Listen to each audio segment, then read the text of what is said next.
This is the Road Home podcast with author and teacher Ethan Nichtern. Through the lens of mindfulness and engaged Buddhism, Ethan and guests explore culture, art, politics, psychology, and spiritual practice with an eye toward both personal and collective transformation.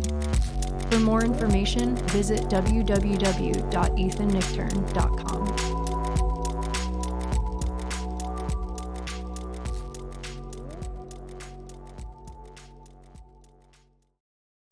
So hi everybody, this is Ethan Nichtern. We're going to get to the podcast and my guest in a minute, but first wanted to give everyone a few heads up from our awesome sponsor, Dharma Moon, about upcoming events.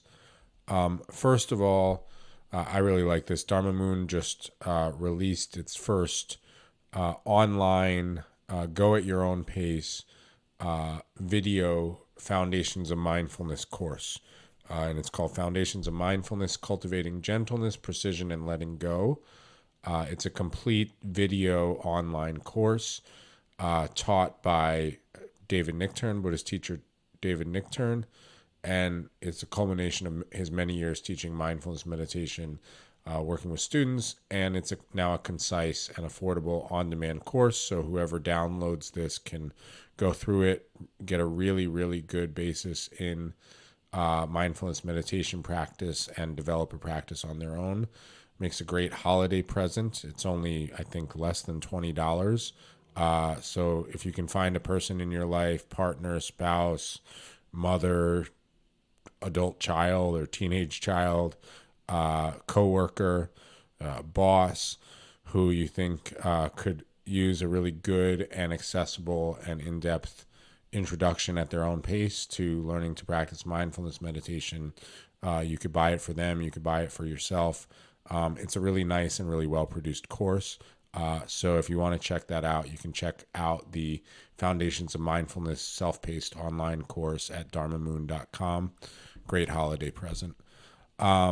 And then also Dharma Moon has a mindfulness meditation teacher training that's led by a whole faculty.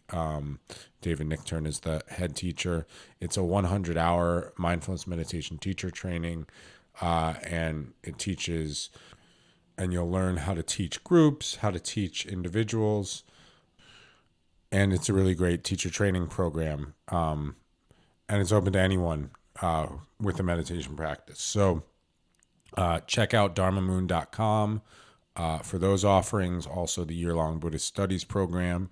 We have a few great free events coming up with Sharon Salzberg, with Shelley Tigelski, that you can sign up for there online, and you can just get on the email list. So with that, I want to read the bio of my guest for this podcast, which is Lou Sharma. Lou Sharma is a meditation teacher, and her day job, which we'll talk about, is as brand strategy consultant based in Charlotte, North Carolina. She's been practicing meditation over 15 years and has studied Buddhism mostly within Tibetan Buddhist traditions, including the Magyu lineage of Lama Tsultrim Allione. She is a graduate of Dharma Moon's mindfulness meditation teacher training, and she's also part of the teaching faculty for the Yearlong Buddhist Studies program. All right. So hi, everybody. Welcome back to the Road Home podcast. I'm with a good friend and colleague, Lou Sharma, who is a Dharma teacher and teaches on faculty with me in the Dharma Moon's Yearlong Buddhist Studies. And I get to be the old person on the podcast today, which is really cool. So Lou, welcome to the Road Home. Thanks so much for having me. So I always like to, whenever I have a guest who hasn't been on before, I like to hear a little bit about your origin story, which somebody pointed out that's like a comic book Marvel way of saying things. But yeah, how did you get into the Dharma? Well, when I was in college, I took a Southeast Asian Studies class where we read Thich Nhat Hanh. And that was kind of my first introduction to Buddhism ever. And at the time, it really stuck with me. I was going through sort of angsty teenage depression and trying to make sense of the world and, why life sucked from my perspective. And, meditation, Dharma teachings really just started help me to kind of make sense of my experience. And so I started And you were in meditating. college young, right? You when you Oh, say yeah. angsty teenage, you weren't like the normal college age. I joke sometimes that you have a little Doogie Howser MD quality for people who don't know that reference to 90s. But how old were you when you were in college? Oh, yeah. Well, I took the Southeast Asian Studies class when I was 15. Yeah, so I skipped high school, started college at 14. So that was also, I think, probably fed into some of the kind of teenage angst I was going through as well, trying to fit in with all the older cool kids on campus. Cool. Yeah, that's when I started really getting into reading Buddhist books too, 15. So that, but I was in high school. So awesome. Awesome. So then what happened? And then, I like to say my path was pretty meandering. Participated in different Dharma communities over the years, like Dharma punks and Shambhala. And, I think like many folks in the path, I go through periods of meditating all the time, being really dedicated, and then just life comes up, and then rediscovering it again. And in about, I think, 2016, I started to get really involved in the Shambhala New York community, and in 2017 formally committed to the path, took Buddhist vows, and since then I've been studying primarily in Tibetan Buddhist traditions, and it kind of leads me to where I am today, after going through meditation teacher training a couple years ago, and now all of a sudden I'm on the Road Home podcast. So what a Yeah. path. Well, I always like talking to you. And podcasts are just, you often just end up bantering with your friends. So we always have good banter. I've taught you a thing or two. I taught you who diggable planets were, which is my greatest accomplishment in teaching you. If anybody doesn't know who diggable planets are, should Google diggable planets right now. But some of you who are my age in my generation will know diggable planets already. So yeah, you did the Dharma Moon teacher training program, and you study tantric Buddhism, and yeah, I guess so. Your day job, what's your day job when you're not teaching Yeah, Dharma? yeah. My day job is I'm an independent brand strategy and market research consultant. And it's interesting because as I've gone further into the Dharma path, that's kind of paralleled my experience of moving up the ladder in my career, to the point where now I'm kind of working independently for myself. So it's an interesting contrast of kind of holding the world of advertising and marketing with the world of meaning. Yeah. So I guess I wanted to talk to you. We had this funny moment. I thought it was hilarious and beautiful.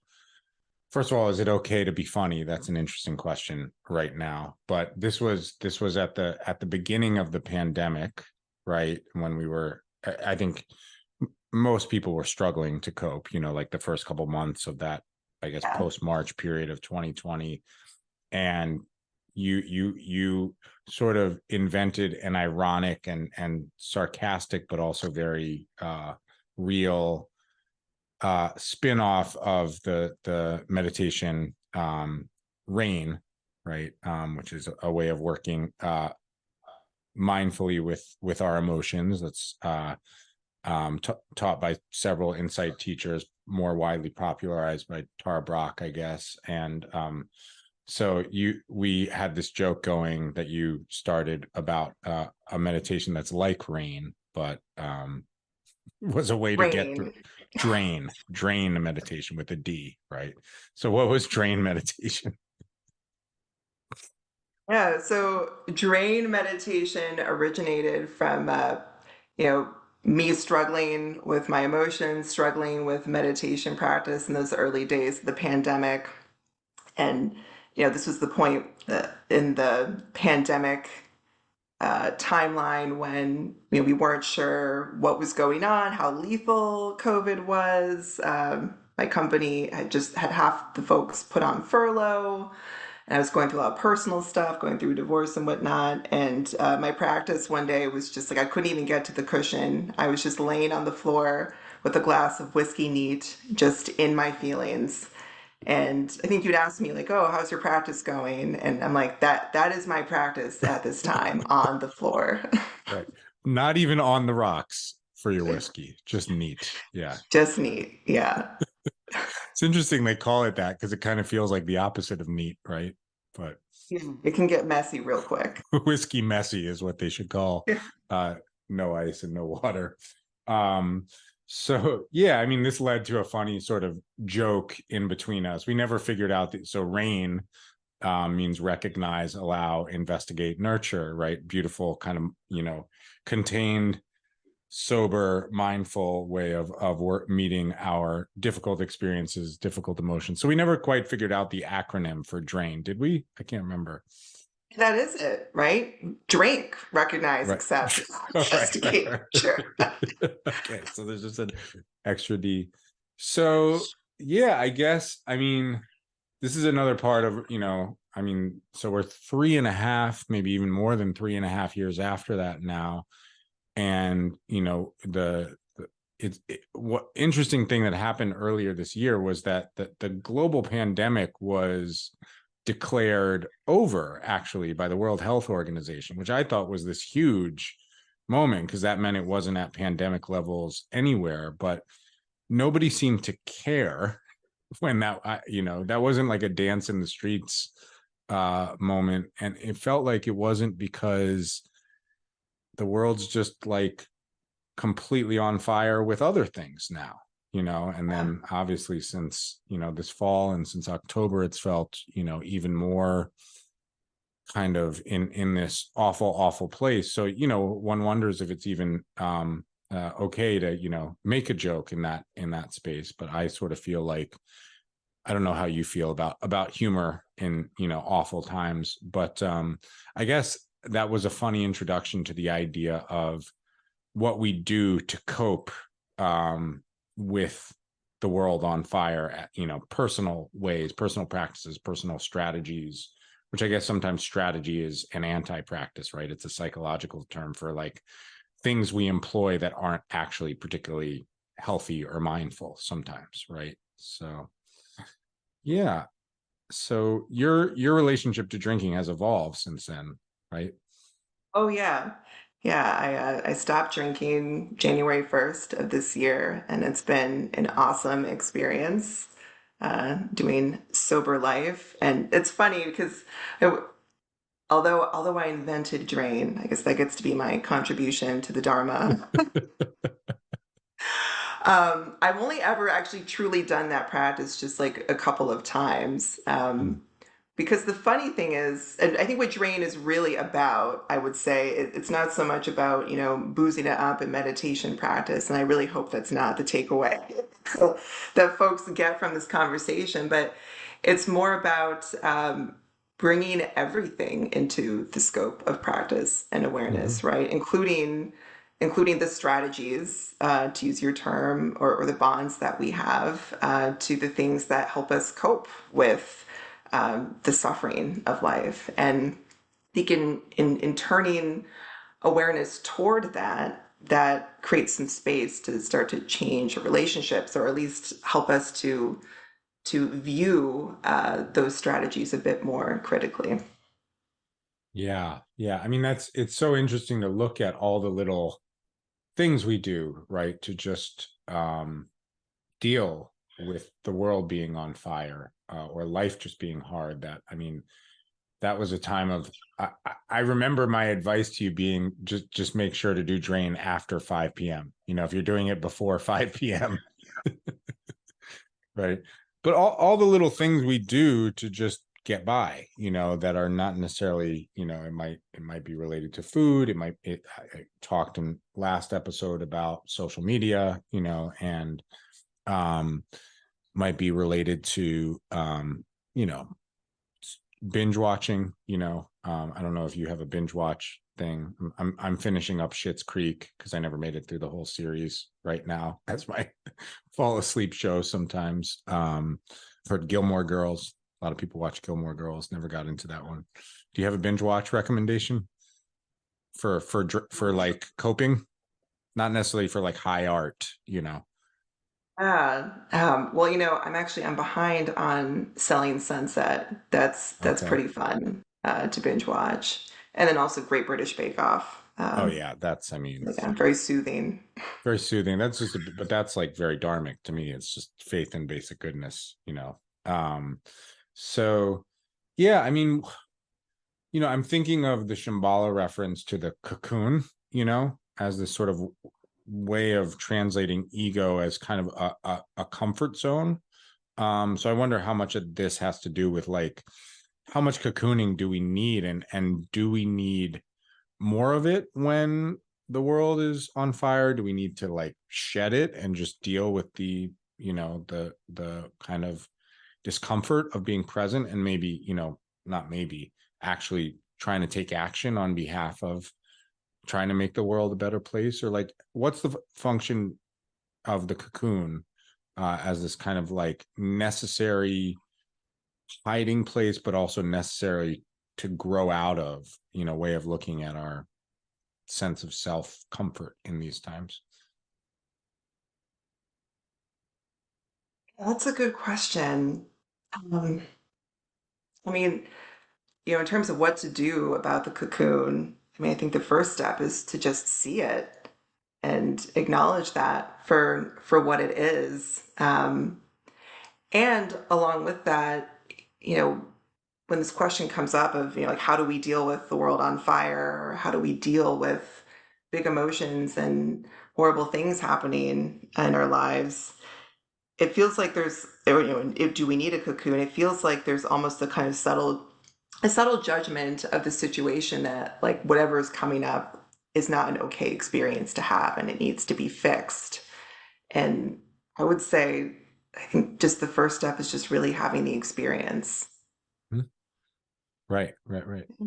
I mean, it's interesting just when we talk about, I mean, I completely commend your decision to stop drinking. So you're almost a year into that. And that's without like a 12-step or meeting approach, which many friends go through. That's just kind of your personal practice has been, to not. What was the name of the book that you recommended about Oh yeah, Quit Like a Woman. Quit Like a That's Woman? that's a great one. There's also This Naked Mind, another great book. Yeah, and for me, I was approaching it. Earlier in the year, I was doing some study around the precepts, and it just stuck out to me as something like, why not work with the fifth precept this year? And it started with just January, and it just kept going all year long. Yeah. I mean, the precepts, for those who don't know, this is such an interesting way of formulating a kind of sense of what are our coping strategies, what are our hiding places, because the 5 precepts are they originate with the Buddha. They are the kind of code of conduct that he gave to anybody who took the refuge vow, which is the formal step of becoming a Dharma student. And he specifically gave these to non-monastic, right, practitioners. So you take these up, and the 5th is no intoxicants, right? Or not no intoxicants, to refrain from intoxicants, right? Throughout history, that's typically what would you say, interpreted as alcohol primarily, right? But that's not, I always argue, that's not actually what it means as a contemplation, right? It means refraining from, the one way I've looked at it is refraining from things that steal the mind, right? Steal the mind away, not steal with double E, but steal, like take the mind away and make us kind of unable to be with our experience, right? Make us hide further. But it's interesting. I like what you're saying. Like, if you start out judging the experience, right, and you also become really judgmental towards other people. I mean, I imagine you could listen to even the conversation we had when you said, when you told me about drain meditation, I just got this picture, of my friend like lying on the floor. You've moved out of New York since then, but lying on the floor of your apartment, just kind of feeling your feels and sipping whiskey and kind of trying to be with that in a loving and humorous way. So if you start by judging, oh, there was a glass of whiskey and now this person, teaches meditation or teaches Buddhism, we don't actually really understand the experience, right?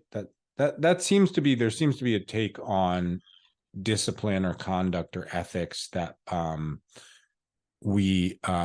there's just certain things you're not supposed to do, and if you do them, you're a bad member of that, spiritual practice, right? In this case, bad Buddhist. I like that label, actually. Yeah. I think sometimes there's such a heaviness around trying to, like, oh, I'm going to be this spiritual person and I'm going to do everything right. And it's kind of sanctimonious. When really I feel like the path is more about trial and error and oops. Yeah. I don't know if I ever told you the story I had. I lived in Bushwick, Brooklyn, like 20 years ago, and had a friend who had gone to art school, who was kind of, she was pretty mischievous and cool, and she was like sort of a avant-garde and performance artist. And she went around Bushwick painting on the sidewalk, "Ethan is a bad Buddhist," hoping that I would come along and find. Awesome. So yeah, we should make t-shirts, "Bad Buddhist," don't you think? Yeah.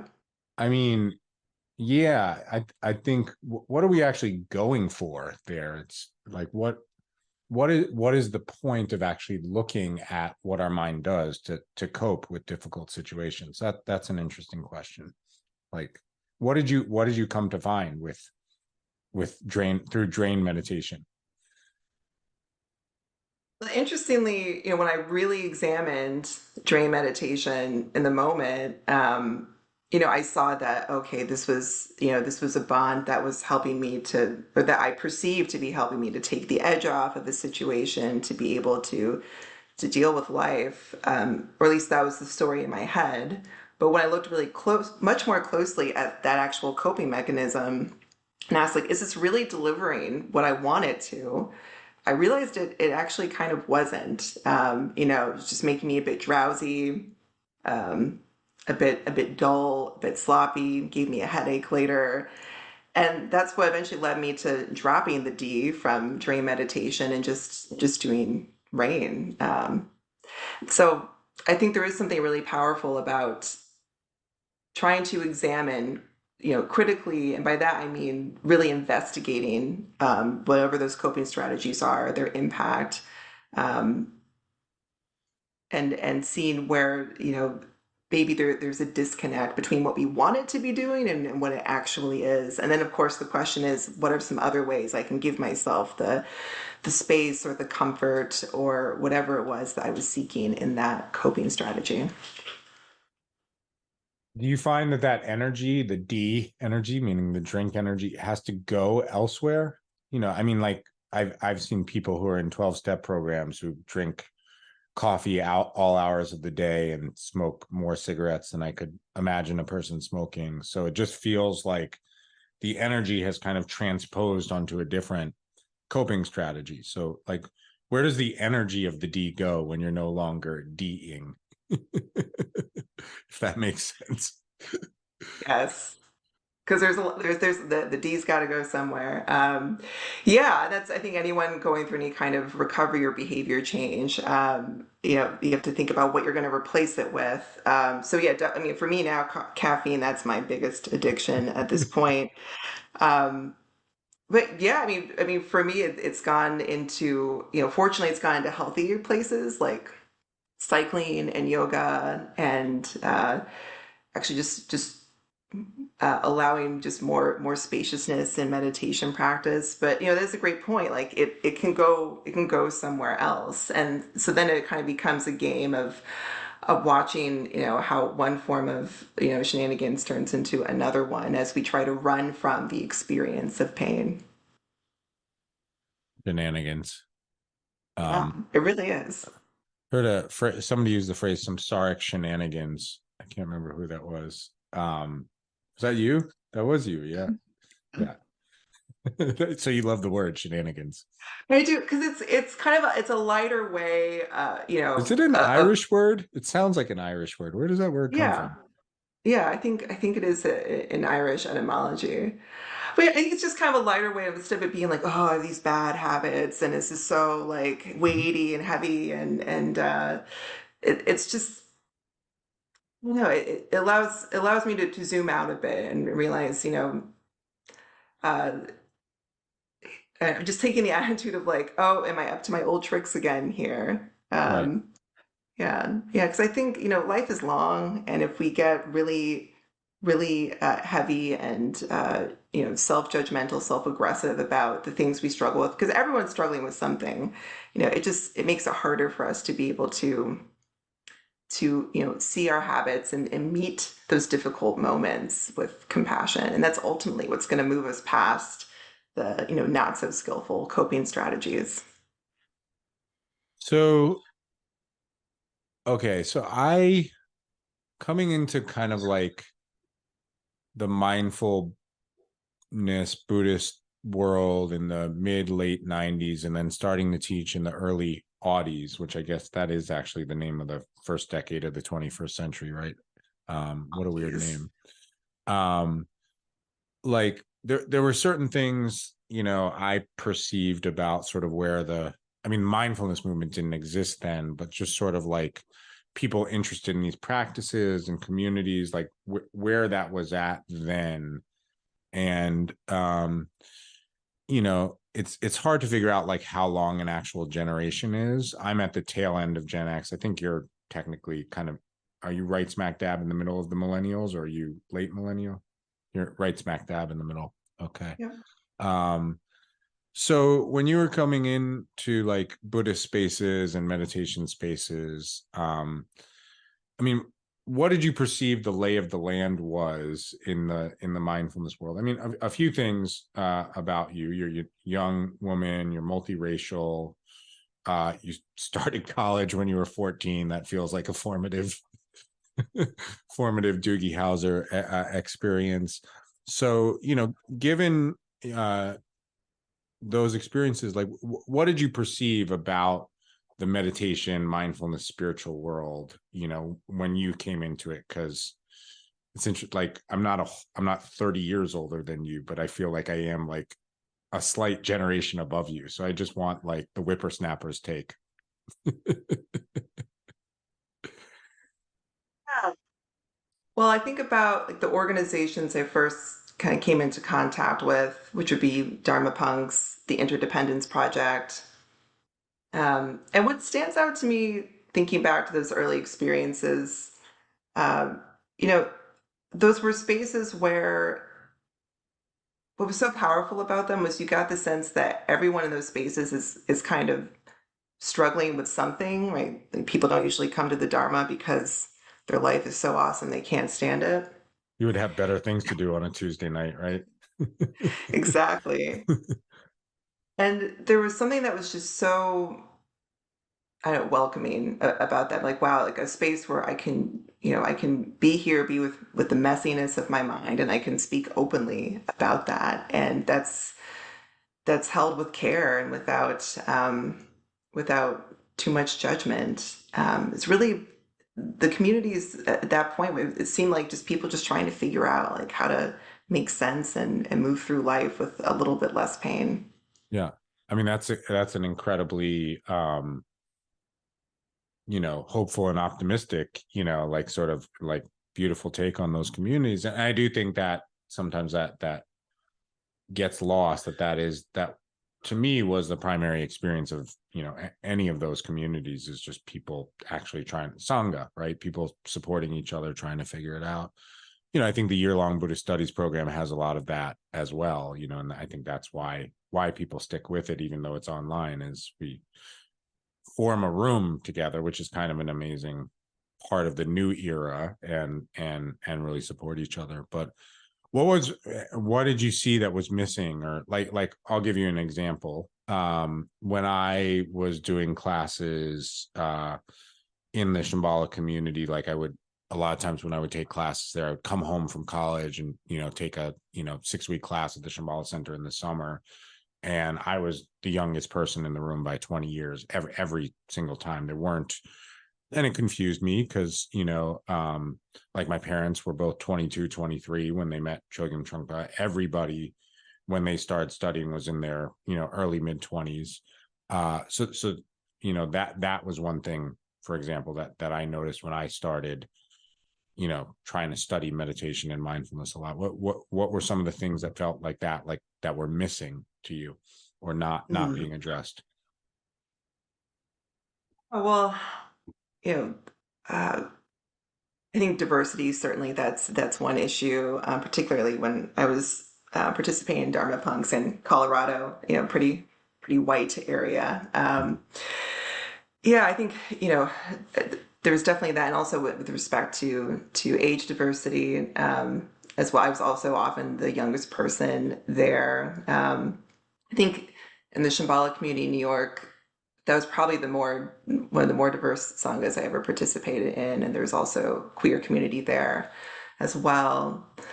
But something else that has kind of stood out to me over the years is that, looking at in these spaces and also looking at the folks who kind of take on the roles of teacher, uh, it seemed that, like, to go really deep into the path, it was hard to be able to kind of hold a traditional career or sort of traditional responsibilities, and also go deep into Dharma. And so, like most of the teachers and the group leaders were folks who were, full time, yoga, alternative healers, that type of thing. And often what was bringing me to the cushion week after week was, I'm so stressed about work and I don't know how to deal with the corporate world and all of it's just the pain of trying to make it in our capitalist culture, and it felt like there wasn't a lot that was speaking to that experience. Like it was me in a suit in a room with a lot of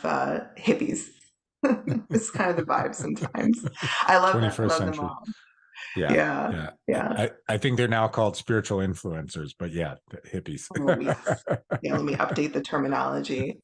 And with that, I think the other thing missing too, and this is something that still kind of, creates some frustration within me now, is that, you look at like the long-term path of practice and study, I think, like, who is this written for? Because to really go, deep into study, to do things like, taking a month off to go on retreat, or being able to dedicate, hours every day to different practice obligations, it's tough, man. It's like I struggle with that, just with, I don't even have caregiving responsibilities yet in my life, but just trying to balance like a 40-50 hour a week job, and also dharma obligations. Yeah. That's tough. So, I mean, the mindfulness movement has made its way into the corporate world, not as sort of like a Buddhist paradigm, although that is where mindfulness comes from. But like, you look at things like Google's Search Inside Yourself, or, different programs where corporations will hire um, uh, a mindfulness teacher, or do some coaching. But it usually, I would say, one critique is mindfulness is usually viewed as a coping strategy for being in the corporate world. So I guess that's my next question, because we've talked about this. Like, how do you exist in the corporate world and be critical of the corporate world, or capitalism, or whatever we want to call that, and be a Buddhist? How do you do all those things? Because you're not necessarily occupying Wall Street, it's not like that. And you're not giving up on your livelihood or your career, but you also don't just want it to be like mindfulness as a coping strategy for working, 14 hours a day, you know, for the stock options of CEOs, et cetera. Yeah, absolutely. Well, I think for me, I hold both with with humor. It is a kind of funny tension. And I will say, I part of me, like, okay, I am a mindfulness teacher, and I do like to see organizations, employing mindfulness, but it really rubs me the wrong way to see organizations using mindfulness training as a way to cover up toxic or abusive workplace cultures, which is something I've seen in organizations. I've worked in over the years. There's this sense of like, oh, okay, well, if we we're working our employees to death, people are having mental breakdowns, but we'll offer a weekly mindfulness session, and that Mm-hmm. should fix things. When, like, no, the true application of mindfulness should actually lead us to start to question, right, what's happening within an organization at a structural level, at a power level. I'd even say that if we're truly employing mindfulness at work, it should lead to a lot more workplace rebellion. Wow. So that doesn't, if I'm a CEO, that doesn't make me want to have a mindfulness program. Or at least don't hire me for them. Right. I think I just torpedoed my corporate career there. That's okay. Well, I mean, that's the weird thing is, I would say like 75% of people I've talked to who work in corporate environments feel exactly the same. They just don't feel like there's anything particular to do about it. It's like, I need the health care. I need, I need to take care of my family, etc. Or, I want to be able to buy a home someday in like a really intense real estate environment. So that feels like the interesting political moment we're in, is like the percentage of people who are kind of on the same page about what's wrong but feel locked into something, like don't know what to do about that, feels like it's kind of increasing, and so I wonder, I mean, do you talk about this part of rebellion now that you're a freelancer? Maybe that frees you up a little bit to, you don't have one corporate, I was going to say overlord, which is a pretty judgmental term, but you don't have one corporate, entity that you answer to. Do you feel like you're able to like speak up more, at least to, people within that world about, creating mindful rebellions within the corporate world? Yeah, I mean, you know, the great thing about working for yourself is that you know you do have more of that kind of freedom in determining what you want your voice and impact to be, but at the same time you also have to deal with the consequences of that. Mm-hmm. So I can keep it, I can keep it 100 with my clients, but also I have to recognize, in some cases I do want them to sign on for more work with me in the future, so I don't want to burn any bridges. But then also, I've looked at some work relationships where I can say, you know what, this doesn't serve me, or this doesn't align with my values, and I'm going to walk away because I have the ability to in this moment. And that's not something that I've always had the ability to do in the Yeah. past. Yeah. I'm wondering, do you think that, because this is I think, the word capitalism is just a word, and a lot of people, we don't really know what that word means, as a system, but do you think there is an ethical form of capitalism that we're just not finding? Or like, is there a way to try to make money and have that be the reason for an organization? I mean, everybody needs to make money if we're in a system of currency, right? But like, is there a way to do that without, it becoming like, let's make as much money as we possibly can, which means grind the laborers as much as they will possibly let us, right? I think it is possible to run an ethical organization. I don't know about the broad system of capitalism. I'm inclined to say that that's inherently problematic, but if I kind of zoom in to what feels closer to my day-to-day experience, just being in organizations, I think that is possible, but it's difficult, and you have to have leadership that is aligned to the right kind of ethical incentives and is Yeah. held accountable to that. And well, there's certainly organizations like that are B corporations that are trying to adhere to a set of ethics. I think those are some great examples. If you look at I think Patagonia is a B Corp. I think it's really Very hard to popular in do. Colorado, though. Yeah, definitely. Just kidding. We love you, Colorado. Yeah, but I mean, even that, because for example, I know I worked with one company that is technically a B Corp, but one could certainly look at some of their business practices and say that they're not fully living up 100% to truly serving the community as their stakeholders. So I think it's possible, but it's difficult, and there's just really it's not rewarded within our current capitalist system. Right.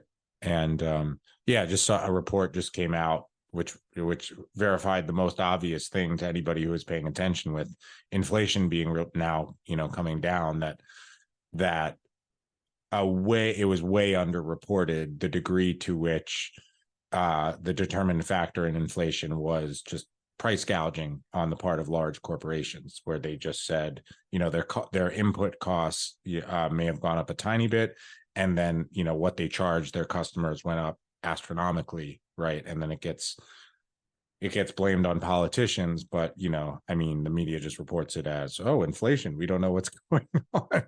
It's like Reflation. it's interesting. Like, how do you stop? I was thinking about this. Like, if you're running a restaurant, and the price of, let's say, salmon goes up by 50 cents a pound, of course you're going to raise it. The cost of, if you can get away with it, of course you're going to raise the cost of the salmon dish $4, and say, sorry, it's inflation, we had to raise our prices, but that's what they're saying happened everywhere. So is there a way not to have that happen? Is there a way to treat the people who work for you ethically? Starbucks is back in the news about, unethical business practices.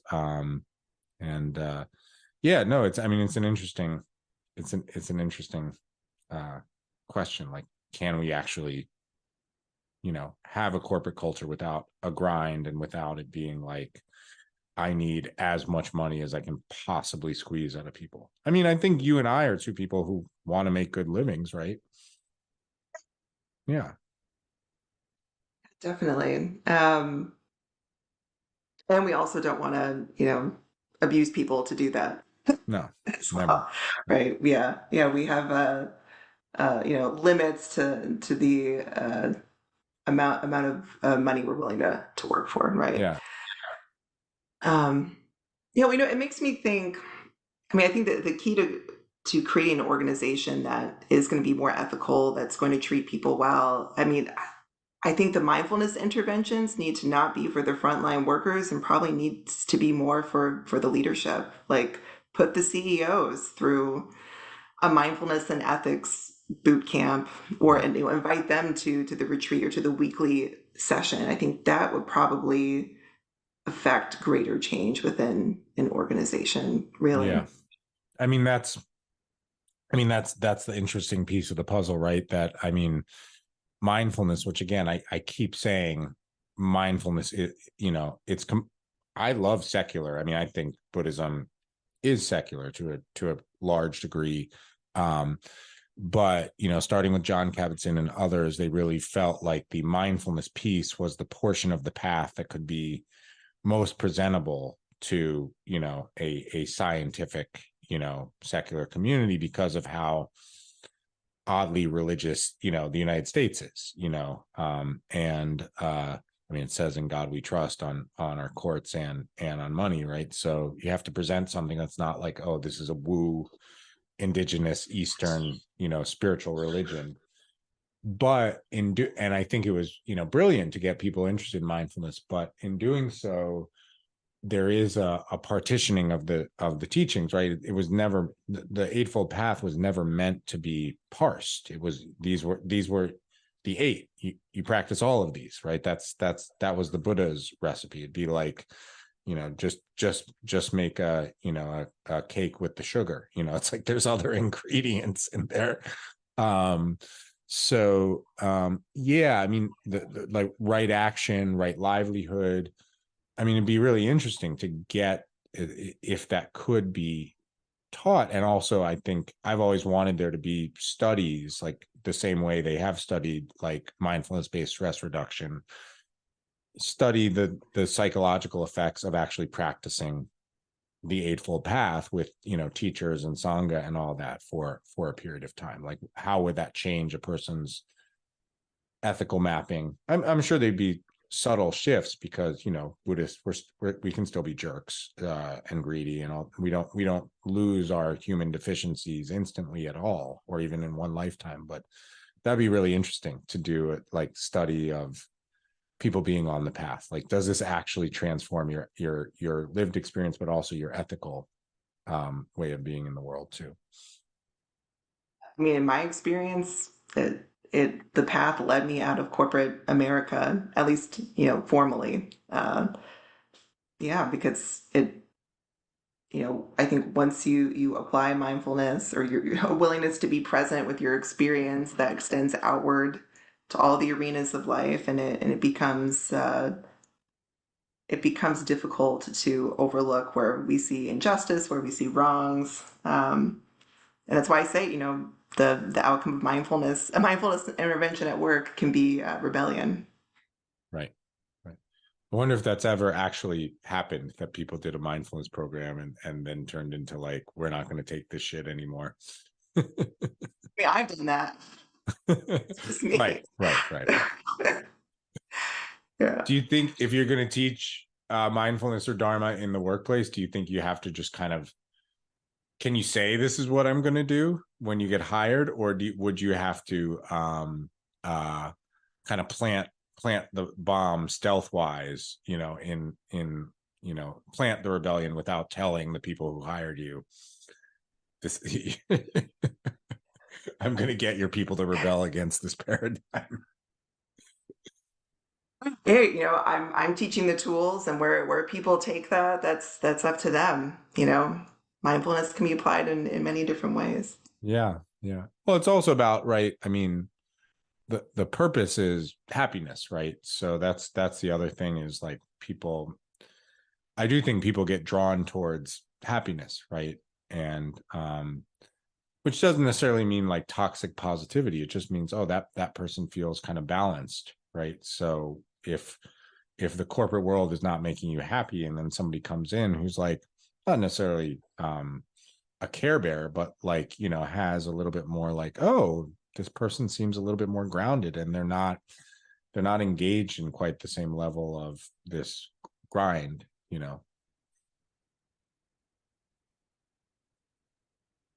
Follow them right out of the office.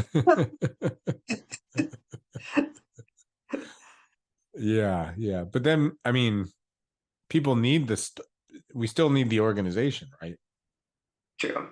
Right. Yeah. Yeah, and that's the thing. I think it is possible to affect change from within, certainly, and I hope to see more of that. But I think, in my own experience, I tried to agitate for change within organizations I'd worked within, and sometimes it works out, sometimes it doesn't. I think I guess the biggest takeaway when I think about mindfulness and in organizations is just getting really clear on how is this being used as a strategy to deal with the suffering of work or of a toxic work environment, and is this at both the individual and structural level, is this delivering that benefit, or is this just helping us bypass so we continue down a path of greater pain? Yeah. All right. Well, I think this is a great place to leave it. I'm hoping to have you back to banter with me. Well, maybe we can just have like, random books that we're reading, or movies we're watching, or give reports on the Yearlong Buddhist Studies program. Want to just remind everyone, lose a main piece of that faculty, and those courses begin January 23rd of 2024. My personal guess is 2024 is maybe going to not be the most chill year on planet Earth or in North America, or so I think those nights with Sangha and studying the Dharma and practicing throughout the week really help us engage with a little bit more, I don't know, what's the word? Equanimity? What word would you use?